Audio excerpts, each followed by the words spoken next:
आपल्या शेतातील पिकात किडींचा प्रादुर्भाव झाला की आपण कीडनाशकांची फवारणी करतो। परंतु काही वेळा असं सुद्धा होतं की फवारणी करून देखील काही फरक पडत नसल्याने खर्च वाढतो व कीड नियंत्रण देखील अपेक्षेप्रमाणे होत नाही। आता यासाठी अनेक वेगळी कारणं असू शकतात। त्यापैकी एका कारणाचा विचार केला तर ते असतं पाणी। कीडनाशकांच्या प्रभावी वापरासाठी फवारणीच्या पाण्याचा सामू म्हणजेच पीएच अत्यंत महत्त्वाचा घटक असतो।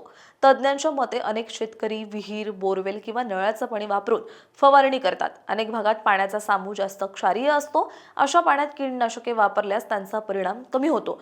तसंच काही कीडनाशके पाण्याच्या प्रती अत्यंत संवेदनशील असल्याचं स्पष्ट झालंय आणि याचा विचार करून केंद्रीय कीटकनाशक नोंदणी समितीने अशा कीटकनाशकांच्या लेबल व माहिती पत्रकावर पाण्याच्या योग्य सामूविषयी स्पष्ट सूचना देणं आवश्यक असल्याचा महत्त्वपूर्ण निर्णय घेतलाय।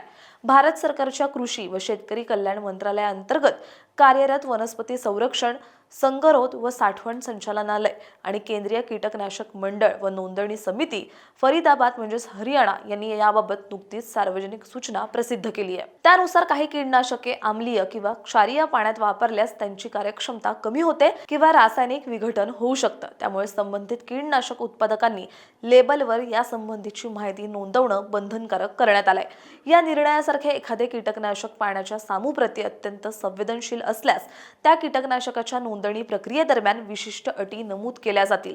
तसंच लेबल व माहिती पत्रकावर पाण्याचा योग्य सामू जसं की 5.5, 6.5 किंवा 6 ते 7 असं स्पष्टपणे नमूद करणं आवश्यक राहील। जैव कार्यक्षमता तज्ज्ञांच्या शिफारसीनुसार या सूचना दिल्या जातील असं देखील केंद्रीय कीटकनाशक नोंदणी समितीकडून स्पष्ट करण्यात आलंय।